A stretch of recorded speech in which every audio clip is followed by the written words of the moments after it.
Hello friends, welcome back to my YouTube channel. हमारे YouTube channel में आप सभी लोगों का मोस्ट वेलकम है। दोस्तों, आज की टॉपिक है हमारी बोर्ड एग्ज़ाम 2026 की तैयारी। यानी बोर्ड एग्ज़ाम की तैयारी हम लोग कैसे करें। अगर आप क्लास 12th में पढ़ रहे हैं तो आपको ये पता होना चाहिए कि सेंट्रल आइडिया ज़रूर एग्ज़ाम में पूछी जाएगी, वो भी 4 नंबर की आएगी। कितने नंबर की पूछी जाएगी? 4 मार्क्स, यानी 4 नंबर की। तो अगर आप चाहते हैं कि हमारी सेंट्रल आइडिया ना छूटे और 4 नंबर ना छूटे, तो इसके लिए आपको सेंट्रल आइडिया तैयार होना बहुत ज़रूरी है। आइए, मैं कुछ ऐसे ट्रिप्स और कुछ ऐसे सेंटेंस दिया हूँ जिसको आप पढ़कर भी लिख सकते हैं, और रिवाइज कर लेंगे तो बहुत अच्छी बात होगी, एग्ज़ाम में आसानी से लिख सकेंगे। तो बहुत जैसे कि आप में 5 पोएम्स हैं, ठीक है, इंटर में, ठीक। तो जब 5 पोएम्स हैं तो 5 में से कोई 2 या 3, 2 या 3 सेंट्रल आइडिया आपको याद करना है, पाँचों नहीं याद करना है। तो 2 या 3 में से एक ज़रूर आपके एग्ज़ाम में टचअप हो जाएगी। ये मानी सी बात है, आप 3 देता हो, तो 3 में से अगर आपको 5 में से 3 तैयार है तो पूरी अच्छी तरह से आप कर सकते हैं, मतलब कि आपका एक एक्स्ट्रा भी चला जाएगा। लेकिन 5 का याद करने का कोई मतलब भी नहीं है, सिर्फ 2 या 3। वैसे तो मैं कह रहा हूँ 2 ही सेंट्रल आइडिया में आप बोर्ड एग्ज़ाम में काफ़ी होगा, लेकिन 3 याद कर लेंगे तो एडवांस तैयारी अच्छी रहती है, ठीक। तो आज की वीडियो में दोस्तों मैं जो है सेंट्रल आइडिया लेकर आया हूँ, my mother eight 66। My mother eight 66 की सेंट्रल आइडिया कैसे लिखें, ठीक है, और बोर्ड एग्ज़ाम में इसकी तैयारी कैसे करें ताकि हमारा ये छूटे ना। तो दोस्तों, अगर आप चैनल पर पहली बार विजिट किए हैं तो चैनल को सब्सक्राइब, वीडियो को लाइक, आगे तक शेयर ज़रूर करें। तो आइए, पहले मैं आपको जो सेंटेंस दिया हूँ वो बताता हूँ कि कैसे सेंटेंस यहाँ पर लिखे जाते हैं और क्या क्या लिखा जाता है, ठीक। तो सबसे पहले हम क्या लिखेंगे, इन दिस पोएम। इसका मतलब भी समझते जाइए। इन दिस पोएम मतलब कि इस कविता में। द पोएटेस, कवित्री, मतलब इस कविता में कवित्री कमला दास, कमला दास, ठीक है। स्टार्ट्स हर जर्नी, यहाँ पे हर 2 बार हो गए, एक ही बार हर रहेगा, ठीक है। स्टार्ट हर जर्नी, जो अपनी यात्रा को शुरू करती है। पढ़े होंगे अगर पोएम तो पता होगा, तो उसमें यही चीज़ आपको सेंटेंस बना के लिखना है कि in this poem the poetess Kamala Das start her journey from parents home. Parents माने होता अपने माता पिता के घर से, ठीक है, माँ बाप के घर से अपनी यात्रा को शुरू करती है। कब शुरू करती है? In the morning. In the morning मतलब कि सुबह में। Of last Friday, last means होता है पिछले, फ्राइडे मतलब होता है शुक्रवार को।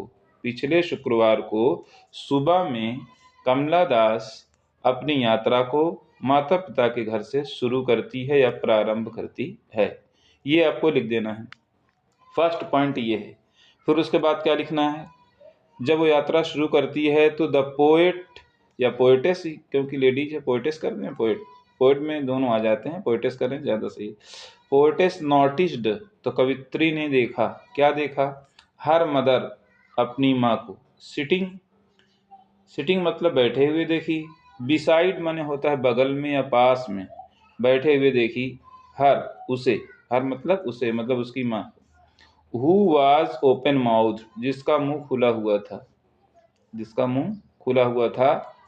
तो her face was yellow, and she was dozing, भी वो ऊँघ भी रही थी ना, तो वो भी लिखना हो तो लिख सकते हैं, लेकिन उसका मुंह खुला हुआ था। हर फेस वाज, क्योंकि थोड़ा शॉर्ट में लिखना है ना, बहुत ज़्यादा लॉन्ग लिखने से भी कोई मतलब नहीं। भाई 4 नंबर लेना है तो कम से कम 6-7 या 8 लाइन से ज़्यादा ना हो, और बस 6 या 7 लाइन में भी आपका इनफ है, क्योंकि 4 नंबर लेने हैं तो इतना ज़रूरी है। ये नहीं कि 4 लाइन लिख दें खाली बस, ठीक। तो एग्जामिनर ये भी देखता है कुल मिला के एक पेज के अंदर ही पूरा करना होगा, दूसरे पेज में ही दूसरा क्वेश्चन करें, ठीक।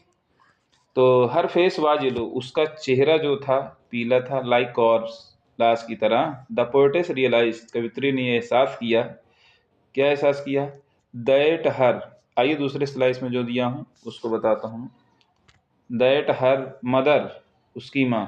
हैड ग्रीव ओल्ड, उसकी माँ बूढ़ी हो गई है।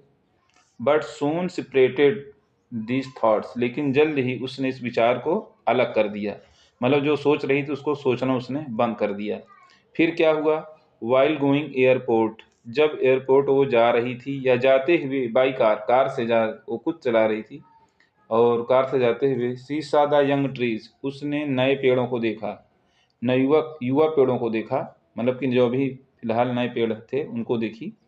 मतलब कार से जाते हुए रास्ते में उसने देखा। इंजॉइंग चिल्ड्रेन, आनंद लेते हुए बच्चों को, मतलब जो बच्चे आनंद ले रहे थे, खेल रहे थे, उनको देखी। At last she reached airport, अंत में वो एयरपोर्ट पहुंच गई।